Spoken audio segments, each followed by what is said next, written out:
Hello student, good morning. I hope you all will be safe and sound.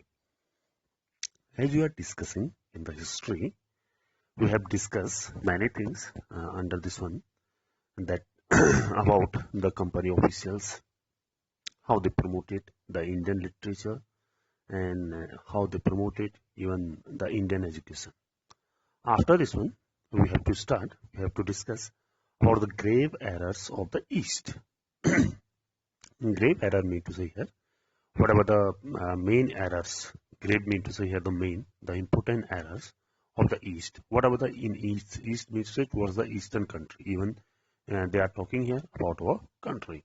Okay, whatever the errors, main errors in our literature, in our culture, these all the things have been told by them. What they have given, see,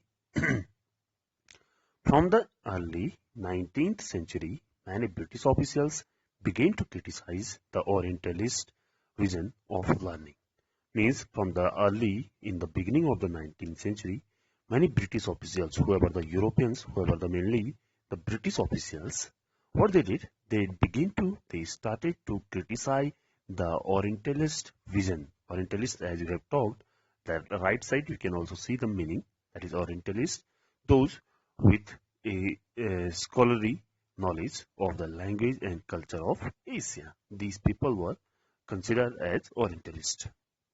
So these all were criticized by the British officials.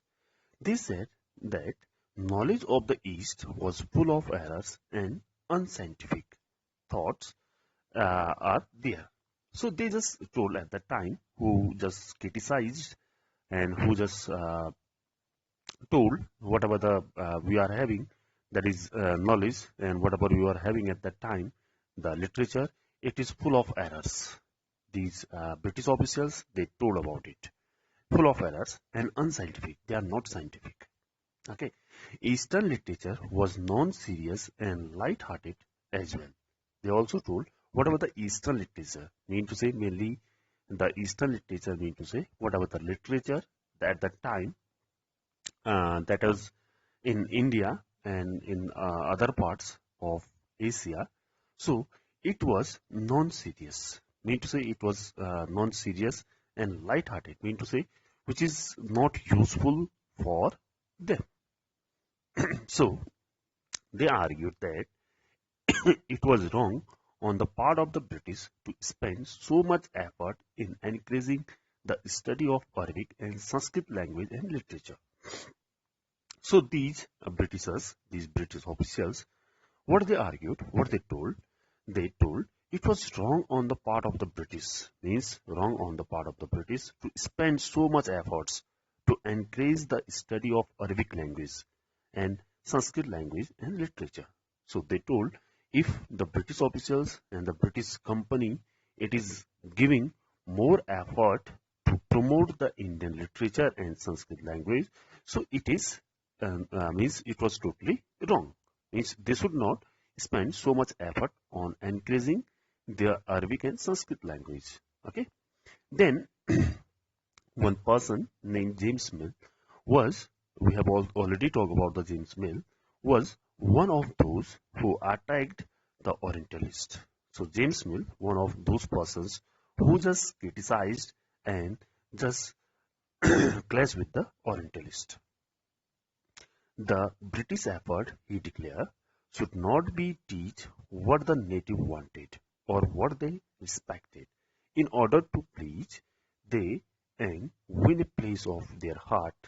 Here, he told, he declared that the British effort should not be to teach what the native wanted. What the native wanted. Native means say whatever the Indian wanted at that time to learn. So the British officials, the British government should not put more effort on it. Okay, and what they respected, whatever we are at the time we were respecting, and whatever we wanted to learn. So we should not give much effort on these all the things in order to please them and win a place in their heart. We should not do like this to win a place in their heart. The aim of education ought to be teach what was useful and practical. He argued, James Mill just told, mean to say that whatever the aim of the education we should give them, so it must be to teach what the useful and practical for them.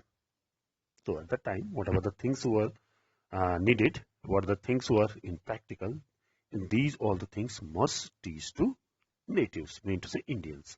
So Indians should be made familiar with the scientific and technical advances that the West has made. So that is why he told that the Indians, they should be made and they must taught about, they must teach about the scientific and technical advances that the West had made.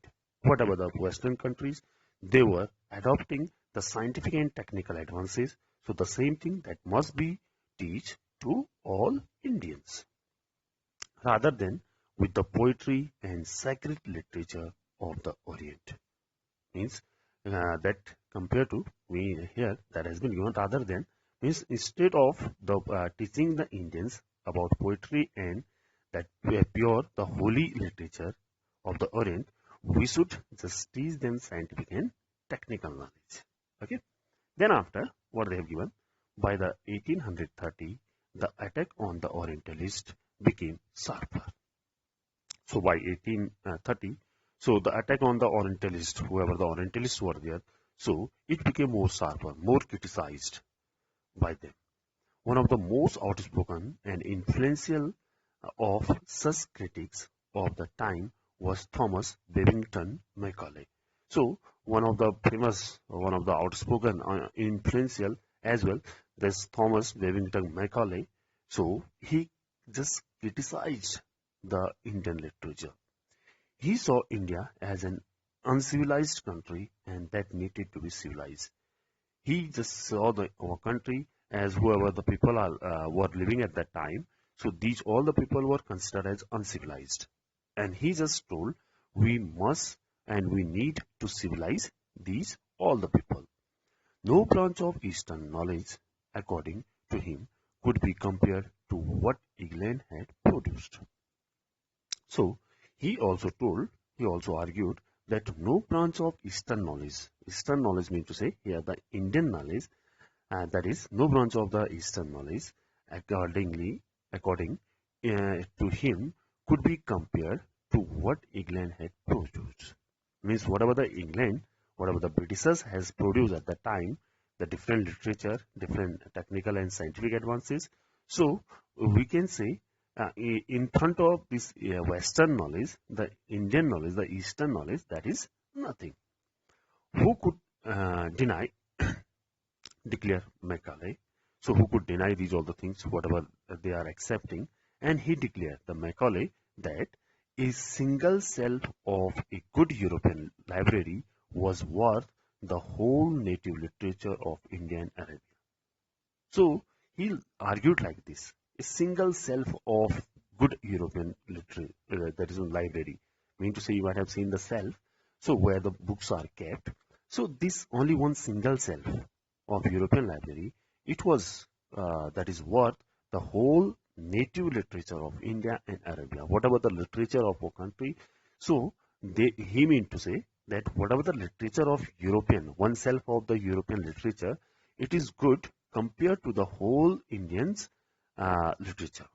Okay, he urged that the British government in India stop wasting public money in promoting Oriental learning, for it was of no practical use.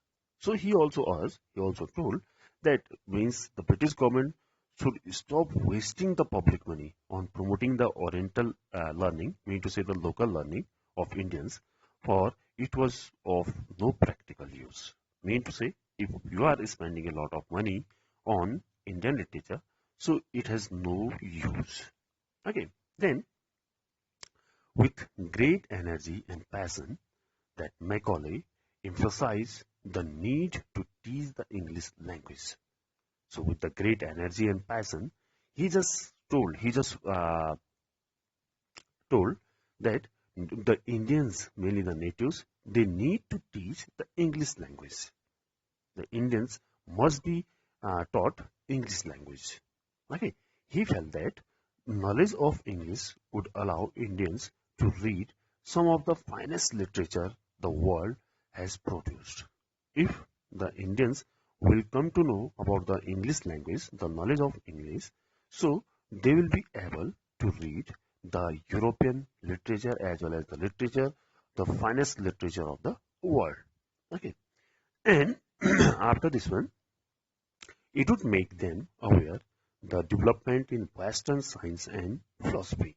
And it will also make the Indians, if they will learn the English language, it would make them the aware of the development in Western science and philosophy. Whatever the philosophy, whatever the perceptions, and whatever the science that has developed at that time in the Western countries, so they will come to know.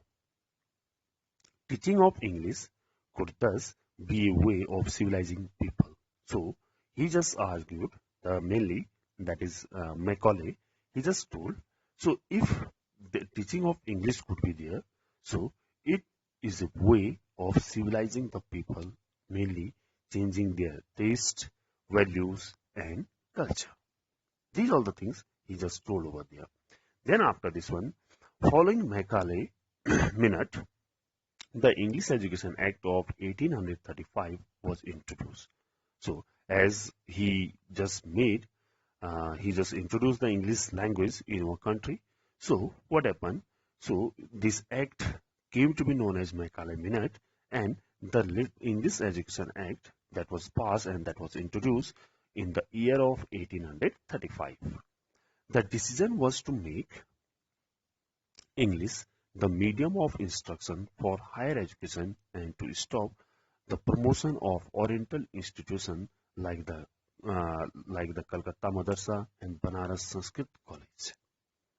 So the main aim was that English will be made the medium of instruction mainly in the higher education and stop the promotion means they will not promote any Oriental institute where in the Indian languages like Sanskrit and Arabia, so the students were taught.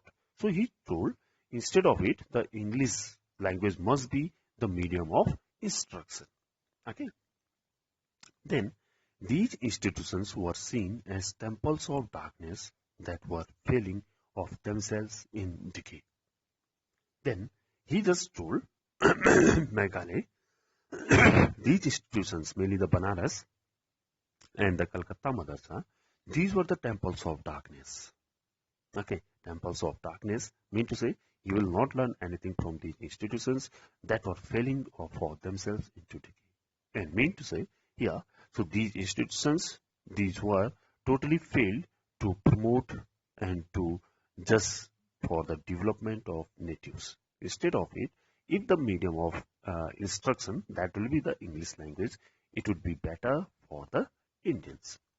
English textbooks now began to be produced for schools. Then after this act, so the English textbooks, these started to be produced for the schools. Mean to say for the schools, now the textbooks, these were printed in English. Okay, after this one they have given about the education for commerce that we will discuss in the next video. Okay.